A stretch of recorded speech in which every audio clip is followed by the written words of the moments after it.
പ്രിയമുള്ളവരെ എല്ലാവർക്കും ഒരിക്കൽ കൂടി എൻ മീഡിയയിലേക്ക് ഹാർദമായ സ്വാഗതം. മധ്യേഷ്യയിൽ കട്ടക്ക് കട്ടക്ക് എന്ന് പറയുന്നത് പോലെയാണ് യുദ്ധവുമായി ഹൂതികളും ഇസ്രായേലും മുന്നോട്ട് പോകുന്നതെന്നൊരു സ്ഥിതിവിശേഷം കൂടിയുണ്ട്. പ്രത്യേകിച്ചും ഇസ്രായേൽ നടത്തുന്ന ആക്രമണങ്ങളെ അതേ രീതിയിൽ ഹൂതികൾ തിരിച്ചാക്രമിക്കുമ്പോൾ ഇസ്രായേലും ഒട്ടും വിട്ടുകൊടുക്കാതെ തന്നെ നിമിഷ നേരങ്ങൾക്കുള്ളിൽ തിരിച്ചാക്രമിക്കുന്നു എന്ന സവിശേഷത കൂടിയുണ്ട്.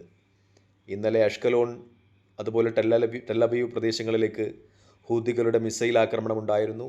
നിമിഷ നേരങ്ങൾക്കുള്ളിലാണ് ഇസ്രായേലിൻ്റെ പ്രതിരോധ മന്ത്രിയും യോവ് പ്രധാനമന്ത്രി ബെഞ്ചമിൻ നെതന്യാവും ഹർസി ഹലേവി എന്ന് പറയുന്ന അവരുടെ സൈനിക മേധാവിയുമൊക്കെ അവരുടെ സൈനിക ആസ്ഥാനത്തെത്തുകയും കൂടിയാലോചനകൾക്ക് ശേഷം തിരിച്ചൊരാക്രമണത്തിന് ഇസ്രായേൽ സൈന്യത്തിന് അനുവാദം കൊടുക്കുകയും ചെയ്തത്. ഇസ്രായേൽ സൈന്യം പ്രത്യേകിച്ചും സനയിലെ അന്താരാഷ്ട്ര വിമാനത്താവളങ്ങളുടെ മേലൊക്കെ ശക്തമായ ആക്രമണമാണ് അഴിച്ചുവിട്ടത്.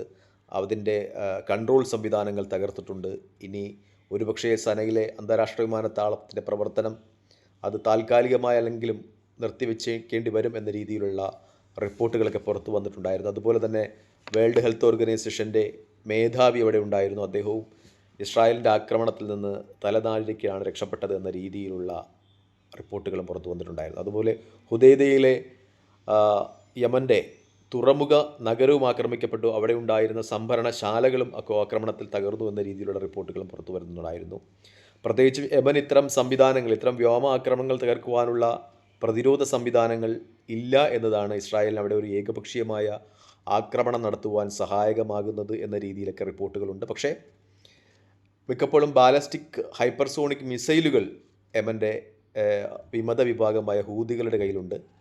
അത് വെച്ച് അവർക്ക് നിമിഷ നേരങ്ങൾക്കുള്ളിൽ അല്ലെങ്കിൽ മണിക്കൂറുകൾക്കുള്ളിൽ തന്നെ ഇസ്രായേലിനെ തിരിച്ചാക്രമിക്കുവാൻ കഴിഞ്ഞു എന്ന റിപ്പോർട്ടുകളും പുറത്തു വരുന്നുണ്ട്. ഇസ്രായേലിൻ്റെ ബെൻകുരിയൻ എയർപോർട്ടിന് നേർക്കാണ് ഈ ഇസ്രായേലിൻ്റെ വ്യോമാക്രമണത്തിന് തിരിച്ചടി എന്ന നിലയിൽ ഹൂതികളുടെ ആക്രമണം ഉണ്ടായിരിക്കുന്നത്.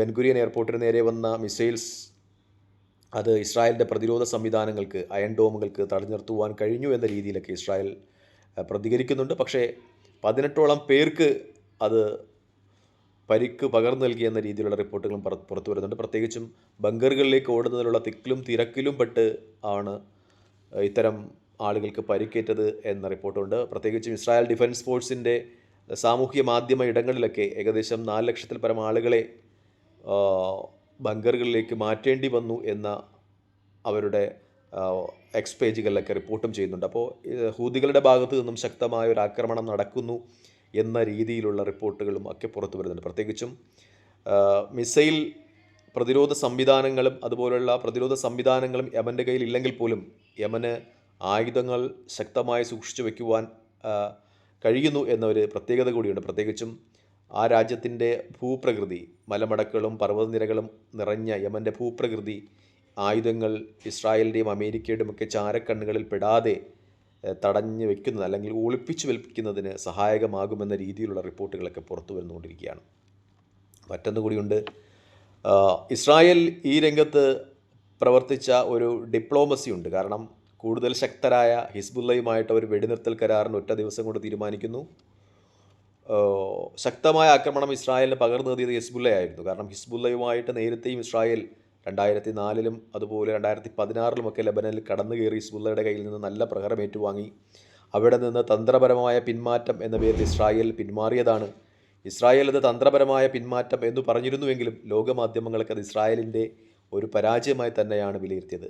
ഈ തവണയും അതുതന്നെ സംഭവിച്ചു എന്നാണ് വ്യക്തമാകുന്നത്. കാരണം ഇസ്രായേൽ ഹിസ്ബുള്ളയുടെ പേജറുകളും വാക്കി ടോക്കികളും ഒക്കെ പൊട്ടിത്തെറിപ്പിച്ച് അതിൻ്റെ ഒരു ആനുകൂല്യം തങ്ങൾക്ക് കിട്ടും എന്ന ധാരണയിലാണ് ലെബനിലോട്ട് കടന്നു കയറി ഹിസ്ബുള്ളയുടെ ആസ്ഥാനങ്ങളും ആയുധപ്പുരകളുമൊക്കെ നശിപ്പിക്കുവാൻ ശ്രമിച്ചത്. പക്ഷേ ശക്തമായ തിരിച്ചടിയായിരുന്നു ഇസ്രായേലിന് ലെബനിൽ നിന്ന് കിട്ടിയത്. അതുകൊണ്ട് തന്നെ ഇസ്രായേൽ ഒരു വെടിനിർത്തൽ കരാറിലോട്ട് നിർബന്ധിക്കപ്പെടുകയായിരുന്നു. അങ്ങനെ ഇസ്രായേൽ ഹിസ്ബുള്ളയുമായിട്ട് ഒരു വെടിനിർത്തൽ കരാറിൽ ഉൾപ്പെട്ടു. എന്ന് വെച്ചാൽ ശക്തനുമായിട്ട് ഒരു സന്ധി വേണമെന്നൊരു യുദ്ധതന്ത്രം, ചാണക്യതന്ത്രം പോലെ തന്നെ ഇസ്രായേൽ ഹിസ്ബുള്ളയുമായിട്ട് ഒരു സഖ്യത്തിൽ ഏർപ്പെട്ടു. പക്ഷേ ഗസയുടെ മേലുള്ള ആക്രമണം തുടർന്നു.